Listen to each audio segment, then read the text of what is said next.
అసెంబ్లీలో పద్దులపై చర్చలో మాట్లాడిన బీఆర్ఎస్ ఎమ్మెల్యే మాజీ మంత్రి జగదీష్ రెడ్డి రైతుల పొలాల్లో మీటర్లు పెట్టడానికి కేసీఆర్ ఒప్పుకోలేదని తెలిపారు.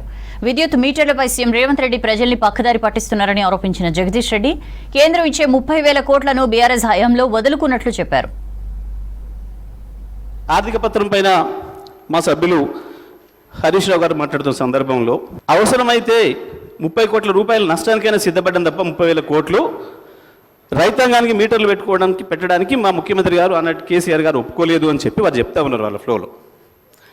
మధ్యలో ముఖ్యమంత్రి గారు లేచి ఇగో మీరు కేసీఆర్ గారు మోడీ గారు ఇద్దరు కూర్చొని సంతకాలు పెట్టుకున్నారు, దావతులు చేసుకొని నాకు దొరికింది చూడు అని చెప్పి కొలంబస్ లాగా వాస్కోడిగాంలా కూడా పట్టుకొని వచ్చిండు పత్రిక. Installation of smart meters for all consumers అని ఇక్కడ అదర్ దెన్ అగ్రికల్చర్ కన్జ్యూమర్స్ అనేది వదిలేసి consuming about 500 units month by 31st December 2018 and consumers consuming about 200 units month by 31st December 2019. ఇది చదివిండి అధ్యక్ష. ఇది పద్ధతి అయితే అధ్యక్ష? ప్రజలు పక్కదోరు పట్టించడం కాకపోతే సభను పక్కదోరు పట్టించడం కాకపోతే ఏమైతే అధ్యక్ష? అందుకే దీని ద్వారా సభ రికార్డు సరి చేయాలని చెప్పి మేము కోరుతా ఉన్నాం అధ్యక్ష. ఆ రోజు మా హరీష్ రావు గారు అదే చెప్పాలని అనుకుంటే సరే సమయాన్ని బట్టి మీరు ఇవ్వలేకపోయారు, అవతల మండలి ఉంది అని చెప్పి. కానీ ఇప్పటికైనా ఇది సభ ద్వారానే ప్రజలకు పోవాలి కాబట్టి నేను ఈ విషయాన్ని స్పష్టంగా చెప్పిన. అధ్యక్ష మా చేతికి వచ్చిన నాడే 24,000 కోట్ల అప్పుతో వచ్చింది అధ్యక్ష విద్యుత్ రంగం. మరి తెల్లారి ఈ ట్రాన్స్ఫార్మర్లన్నీ పెట్టాలంటే అంతరాలతో లైన్లు నిర్మాణం అవుతాయా, సబ్స్టేషన్లు నిర్మాణం అవుతాయా, జనరేటింగ్ స్టేషన్లు నిర్మాణం అవుతాయా? మరి ఆడికెళ్ళి తెచ్చి కడతారు? తప్పకుండా అప్పే తెచ్చి కట్టాలి, దాన్ని సంపాదించాలి, తీర్చాలి. రాష్ట్రానికి చేసిన అప్పు కావచ్చు, విద్యుత్ సంస్థలు కార్పొరేషన్లు చేసిన అప్పులనే కావచ్చు. ఇంతకుముందు గారు చెప్పారు జనాభా తక్కువ ఎక్కువ ఇచ్చిండ్రు రేపు ప్రమాదం వస్తుందని. కాదు అధ్యక్ష, ఆ రోజు యూటిలైజేషన్ ఎంత ఉందో చూసి దాని ప్రకారం ఇచ్చిండ్రు. తెలంగాణ ప్రాంతంలో ఎంత యూటిలైజ్ అవుతుంది కరెంటు, అక్కడ ఎంత అవుతుందని చూసి దాని ప్రకారం కేంద్రం చట్టంలో పెట్టింది అధ్యక్ష. దాని ప్రకారం కూడా వీళ్ళ దోస్తు చంద్రబాబు నాయుడు గారు ఇవ్వలే మనకు. మొత్తం కేవలం కుట్రపూరితంగా సీలేరు ప్రాజెక్టు కొట్టేయడానికి 7 మండలాలు తీసుకున్నాడు అధ్యక్ష. ఆయన ముంపు కొరకే తీసుకుంటానని అనుకుంటే అంత అవసరం లేదు అధ్యక్ష.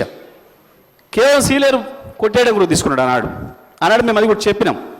అంతేకాదు మనకు ఇవ్వాల్సిన షేరు ఆ రాష్ట్రం నుంచి ఇవ్వకపోగా మనం ప్రైవేట్ వాళ్ళ దగ్గర కొనుక్కుందామని ప్రయత్నం చేసినా వాళ్ళని కూడా పిలిచి భయపెట్టించే పనిచేసినారు ఆనాడు.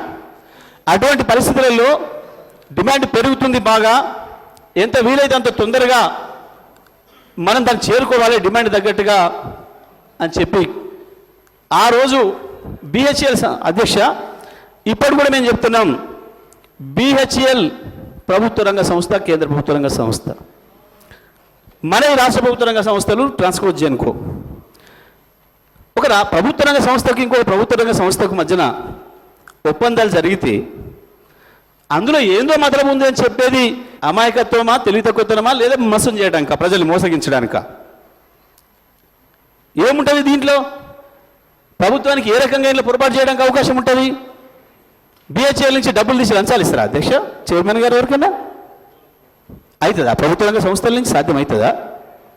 అయినా ప్రభుత్వ రంగ సంస్థ నుంచి ప్రభుత్వ రంగ సంస్థకు నామినేషన్ మీద ఇచ్చుకోవచ్చు అని ఉంది అక్కడ, కేంద్రంలోనే అవకాశం ఉంది. గతంలో 100,000 జరిగినాయి అధ్యక్ష. ఇక్కడ ఈ సందర్భంగా ఇంకోటి గుర్తు చేయాలి. సేమ్ టైంలో ఇక్కడ తెలంగాణలో మనం BHELకి ఇచ్చినాడే ఆంధ్రప్రదేశ్లో కూడా 2 పవర్ ప్లాంట్ల నిర్మాణం చేయడానికి పూనుకున్నారు. ఒకటి విజయవాడ దగ్గర, ఇంకొకటి కృష్ణపట్నంలో. విజయవాడ దగ్గర 800 మెగావాట్లు ఏదైతే వాళ్ళు నిర్మాణం చేయదలుచుకున్నారో ఆ ప్లాంటు 2,007 కోట్లకు మిషనరీకి BHELకి నామినేషన్ మీద ఇచ్చారు అధ్యక్ష. ఛత్తీస్గఢ్ మనం ఆనాడు 10 ఏళ్ల కిందనే ₹3.90 తీసుకొస్తే ఇవాళ NTPCకి వీళ్ళు చెల్లిస్తున్నది ₹5.60 70 అని నాకు సమాచారం ఉంది. నేను నిజమా కాదా ఆర్థిక మంత్రి గారు సభకు చెప్పాలి. దానివల్ల లాభం జరిగిందా, నష్టం జరిగిందా?